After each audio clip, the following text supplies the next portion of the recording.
Assalamualaikum warahmatullahi wabarakatuh. Perkenalkan, nama saya Feni Ayu Lestari dari Desa Deboy. Di sini saya akan menyampaikan pandangan saya dengan judul Membangun Buru dari Perspektif Desa. Pada bulan Oktober tahun 2019, Kabupaten Buru telah dinyatakan berhasil keluar dari status daerah tertinggal menjadi daerah terentaskan. Hal tersebut didasari oleh penilaian adanya peningkatan dalam bidang pembangunan dan pengelolaan potensi pariwisata. Namun yang menarik dalam hal ini adalah apakah perubahan status Kabupaten Buru dari daerah tertinggal menjadi daerah terentaskan hanya didasari oleh perkembangan di bidang pembangunan dan pengelolaan pariwisata? Padahal kenyataannya hingga saat ini desa-desa yang berada di Kabupaten Buru masih belum terlihat sejahtera dan maju dalam hal pembangunan. Apalagi dalam pengelolaan potensi pariwisata yang masih belum terlihat arahnya mau kemana. Padahal, setiap desa di Kabupaten Buru ini memiliki potensi untuk berkembang karena memiliki sumber daya alam yang melimpah. Selain itu juga ditunjang oleh dana desa yang jumlah pendanaannya tidaklah sedikit. Namun nyatanya, perkembangan kesejahteraan masyarakat desa di Kabupaten Buru masih begitu saja. Belum ada perubahan signifikan yang terlihat. Sehingga, apakah sudah pantas status Kabupaten Buru yang kini telah menjadi daerah yang tidak tertinggal lagi itu disematkan? Banyaknya dana yang telah digelontorkan oleh pemerintah pusat untuk menunjang kemajuan suatu daerah, khususnya desa, sudah seharusnya menghasilkan kesuksesan pembangunan desa. Menyimak apa yang disampaikan oleh Presiden Joko Widodo bahwa membangun Indonesia dari pinggiran yaitu desa, diselesaikan di desa dan keberhasilannya dirasakan oleh level atas. Hal ini sangat beralasan karena desa merupakan wujud bangsa yang paling konkret. Pada level desa inilah kolektivitas masyarakat dibentuk tempat untuk menata ulang pemerintahan. Pasca implementasi Undang-Undang Nomor 6 Tahun 2014 tentang Desa, tentunya membawa harapan adanya perubahan dalam meningkatkan kesejahteraan masyarakat desa melalui perbaikan kualitas sumber daya manusia, penanggulangan kemiskinan, serta penyelenggaraan pelayanan sosial dasar. Berdasarkan data Indeks Desa Membangun (IDM), Kementerian Desa Pembangunan Daerah Tertinggal dan Transmigrasi Kemendes PDTT, dari 74.961 desa di Indonesia, desa sangat tertinggal pada tahun 2019 sebanyak 3.536 desa. Tahun 2020 jumlahnya menurun, yakni sebanyak 2.466 desa, dan di tahun 2021 meningkat menjadi 4.985 desa. Desa tertinggal pada tahun 2019 sebanyak 17.626 desa. Tahun 2020 meningkat menjadi 13.961 desa dan tahun 2021 menjadi 12.177 desa.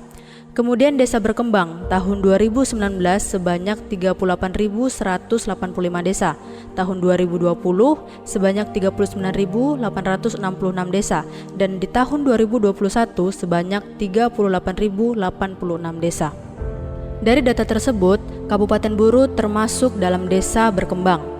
Fakta yang ada bahwa anggaran yang digelontorkan ke desa dalam bentuk dana desa selama kurun waktu sewindu atau 10 tahun pun belum secara signifikan merubah wajah desa-desa di Kabupaten Buru.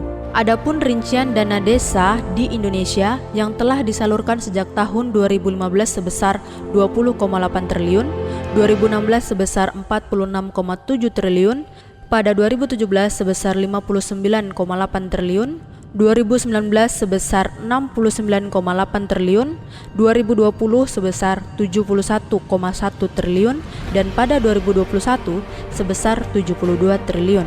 Bila dilihat besaran jumlahnya yang setiap tahun mengalami peningkatan, sejatinya juga diikuti dengan perubahan-perubahan di desa di Kabupaten Buru yang setiap tahunnya seharusnya juga mengalami peningkatan.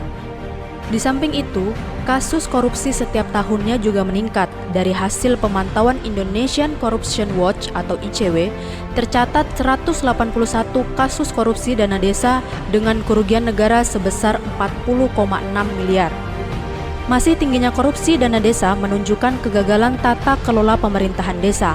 Hal ini juga berarti bahwa peran pemerintah desa serta kelembagaannya belum berfungsi secara optimal dalam membawa perubahan. Lantas, bagaimana dengan desa-desa yang ada di Kabupaten Buru? Apakah dalam demokrasi desa itu sudah berjalan sesuai yang diharapkan? Ataukah pejabat kepala desa adalah titipan dari para penguasa untuk mengamankan kepentingan politik penguasa? Saya kira pertanyaan-pertanyaan seperti ini sudah bukan rahasia umum lagi, karena sudah menjadi fakta fenomena dalam diamnya masyarakat di Kabupaten Buru. Masyarakat hanya menjadi penikmat dan penerima hasil pembangunan sebagai akibat dari proses pembangunan yang bersifat instruktif, karena terikat pada aturan-aturan serta target pembangunan yang telah ditetapkan. Hal lain yang juga mempengaruhi pembangunan desa adalah masih terbatasnya kemampuan dan keterampilan para aparat desa dalam menyikapi berbagai persoalan yang ada. Pemerintah malah mengklaim bahwa dana desa berhasil meningkatkan pembangunan desa, menurunkan angka kemiskinan dan pengangguran. Dari berbagai permasalahan di atas, salah satu solusi yang dapat dilakukan adalah dengan membangun perekonomian di desa melalui penggunaan dana desa yang efektif. Penggunaan dana desa akan tepat sasaran jika didasarkan pada permasalahan dan prioritas kebutuhan desa.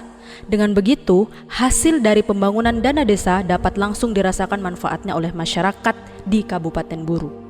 Pembangunan ekonomi desa identik dengan pembangunan sarana dan prasarana pendukung sektor pertanian dan perkebunan. Hal ini menjadi wajar mengingat sektor pertanian dan perkebunan menjadi sektor ekonomi andalan masyarakat di pedesaan. Akan tetapi, dalam upaya pembangunan ekonomi desa, sebaiknya tidak hanya menjadikan sektor pertanian dan perkebunan sebagai tolak ukur pembangunan. Hal ini harus juga menyesuaikan dengan kondisi dan perkembangan di masa mendatang, mengingat banyak sektor yang mulai menjadi lapangan pekerjaan di desa yang perlu mendapat perhatian. Oleh karena itu, masukan saya dalam upaya pembangunan desa di Kabupaten Buru ke depannya adalah: yang pertama, kualitas sumber daya manusia, yang mana sumber daya manusia yang unggul dapat dilihat dari tingkat pendidikan, keterampilan dalam pekerjaan, dan pemahaman terhadap informasi. Dengan sumber daya yang unggul, desa akan lebih mudah melakukan inovasi, baik inovasi oleh warga masing-masing atau inovasi bersama dalam membangun desa. Maka, menjadi penting meningkatkan kualitas sumber daya manusia melalui pendidikan dan pelatihan. Yang kedua, membangun ekosistem ekonomi kreatif desa. Dimaksudkan untuk mengenali potensi desa dengan berusaha mengetahui dari 17 subsektor ekonomi kreatif paling potensial di desa-desa yang ada di Kabupaten Buru, sehingga dapat mampu mendorong perekonomian masyarakat di berbagai desa di Kabupaten Buru. Yang ketiga, transformasi digital, sehingga mampu mengeksplor potensi di desa dan dikenal hingga mendunia. Ketiga poin saran dalam upaya pembangunan desa di atas tersebut dapat menjadi dasar untuk menciptakan solusi terstruktur dalam permasalahan pembangunan desa di Kabupaten Buru. Saya berharap Bapak MDR dapat menciptakan solusi inovatif, terarah, dan terstruktur dalam menjawab tantangan pengembangan desa. Saya yakin dan percaya Bapak MDR dapat menciptakan solusi kreatif dan inovatif untuk masalah pembangunan desa ke depannya.